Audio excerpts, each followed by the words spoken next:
વાત કરીશું ભાવનગરની કે જ્યાં મહાનગરપાલિકામાં વિકાસની ગતિ વધવાને બદલે દિવસે ને દિવસે ગરતામાં પહોંચી ગઈ છે।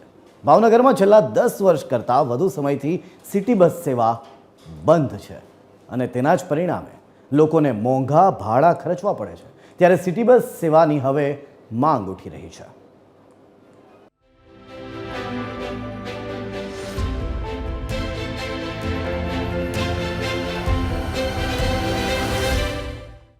ભાવનગર મહાનગરપાલિકા કોર્પોરેશન અને અહીંયાના વિકાસની મસ્ત મોટી વાતો પણ ખરી, પરંતુ આ મહાનગરમાં મુખ્ય સુવિધાઓ જ બંધ પડી છે। સામાન્ય રીતે મહાનગરપાલિકામાં તો લોકોને મળતી સુવિધાઓ સતત વધતી જવી જોઈએ, તેના બદલે અહીં ઘાટ ઊંધો છે, કારણ કે સુવિધાઓ દિવસે ને દિવસે ઘટતી જઈ રહી છે। જેનું ઉત્તમ ઉદાહરણ છે કોર્પોરેશન હસ્તકની સિટી બસ સેવા, જે છેલ્લા 10 વર્ષથી બંધ પડી છે। તહેવારોમાં ગ્રામ્ય અને શહેરના લોકોને એક સ્થળથી બીજા સ્થળે જવા માટે મોંઘાદાટ રિક્ષાના ભાડા ચૂકવવા પડે છે અને આથી જ લોકોમાં રોષ જોવા મળ્યો છે। તો છેલ્લા 10 વર્ષથી ભાવનગરમાં સિટી બસની વ્યવસ્થા સાવ બંધ છે। અનેકવાર રજૂઆત કરવા છતાં પણ આ તંત્ર અને સરકાર પર પાડા ઉપર પાણી નાખ્યું સમાન છે।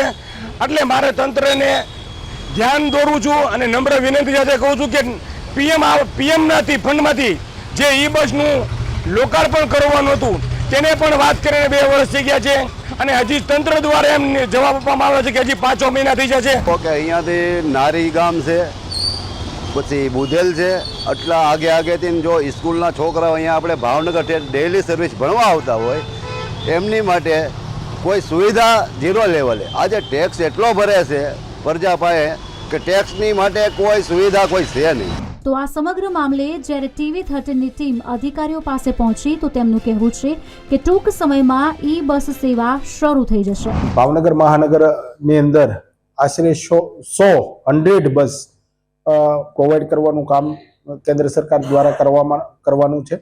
એના ભાગરૂપે હાલ PM ઈ બસનું બસ સ્ટેશન ટોપ 3 પાસે આપણી કોર્પોરેશનની હદ વિસ્તારની અંદર 65% કામ પૂર્ણ થયું છે। તેમના રૂટો પણ બનાવવામાં આવ્યા છે, રૂટ આઈડેન્ટિફાઈ કરીને એકવાર પ્રેઝન્ટેશન કરવામાં આવ્યું છે અને આ રૂટો ઉપર પિકઅપ પોઈન્ટ માટે થઈને 150થી વધારે ઉપરના બસ સ્ટેશનો તૈયાર કરવા માટેની કાર્યવાહી હાથ ધરવામાં આવી છે। જ્યારે બીજી તરફ વિપક્ષનો આરોપ છે કે શાસક પક્ષ માત્ર મોટી વાતો અને ઉદ્ઘાટન કરવામાં જ હોશિયાર છે, સુવિધા આપવામાં નહીં। આ ભારતીય જનતા પાર્ટીના શાસકો બહુ મોટી વાતો કરે છે। બોટાદ એક નાનો એવો જિલ્લો અને નાનું એવું શહેર, એમાં જો સિટી બસની વ્યવસ્થા હોય તો ભાવનગરમાં કેમ નહીં? અને બહુ મોટી વાતો કરે છે। 100 બસ ભાવનગરમાં ઈ બસ લાવવાની વાત કરે છે, તો શું વાર છે? સરકાર તમારી છે અને ડેપોનું તો ઓલરેડી ઉદ્ઘાટન ખાતમુહૂર્ત કરવાના તો બાદશાહ છે। જે ભાવનગરમાં ઓવરબ્રિજ 24 મહિનામાં બનાવવાની વાત હતી, આજે 5-6 વર્ષ થઈ ગયા છતાં બનાવી નથી ગયા।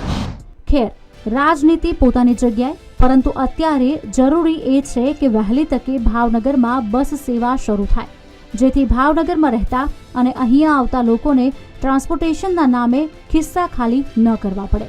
અલ્પેશ ડાભી, TV13 ગુજરાતી, ભાવનગર।